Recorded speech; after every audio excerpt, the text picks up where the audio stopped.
Metal 3D printing is used in high-end manufacturing for prototypes and customized parts with a tendency toward the production of small series. It is a fast-growing market. However, high investment cost and slow build rates hold back this tech from gaining adoption in mass production and outside capital-intensive industries. ValCUN aims for fast and affordable metal 3D printing to enable mass production.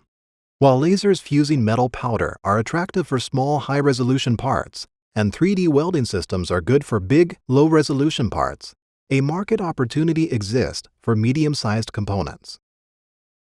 Affordable metal 3D printing will enable the mass production of complex ones, such as manifolds and heat exchangers, or lightweight parts for robots, structural frames, portable devices, and in the arts. ValCUN reduces investment and operating costs by using safe-to-handle feedstock material instead of powders and by foregoing lasers.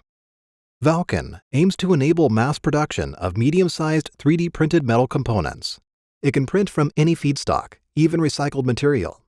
It is fast. Continuous extrusion at adaptive resolution makes high build rates possible. And it is easy to combine with finishing operations to shorten post-processing time. ValCUN, making metal 3D printing affordable.